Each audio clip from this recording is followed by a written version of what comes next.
সারা দেশে একের পর এক ধর্ষণ আর নারীর উপর সহিংসতার প্রতিবাদে রাজধানীতে বিক্ষোভ সমাবেশ করেছে শিক্ষার্থীরা।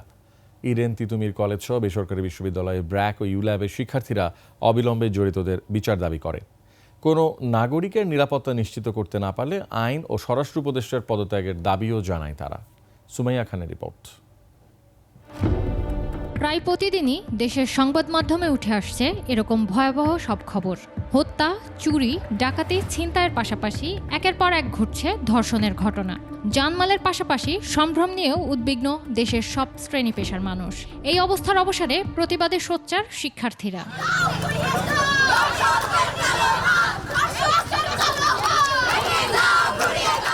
দেশের মানুষের নিরাপত্তা নিশ্চিত সহ সারা দেশে ধর্ষণ, নারী নির্যাতনের প্রতিবাদে বিক্ষোভ সমাবেশ করেছেন ইডেন তিতুমির কলেজ সহ বেসরকারি বিশ্ববিদ্যালয়, ব্র্যাক ও ইউল্যাবের শিক্ষার্থীরা। 24 ঘন্টা পার হয়ে গিয়েছে, আমরা দেখেছি রাষ্ট্র সেই সকল ধর্ষকের বিরুদ্ধে কোনো ধরনের পদক্ষেপ নেয়নি।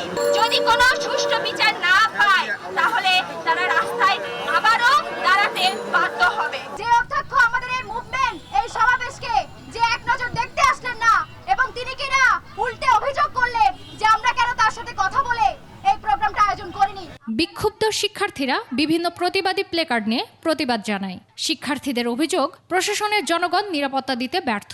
স্বরাষ্ট্রমন্ত্রী আমাদেরকে কোনো ধরনের নিরাপত্তা নিশ্চিত করতে পারে নাই। আমরা এই নতুন বাংলাদেশে কোনো ধরনের ধর্ষণ, কোনো ধরনের বৈষম্য আমরা এখানে চাই না। আইন উপদেষ্টারা বসে আছেন, তাহলে এই যে চেয়ারে বসার তো কোনো মানে নাই।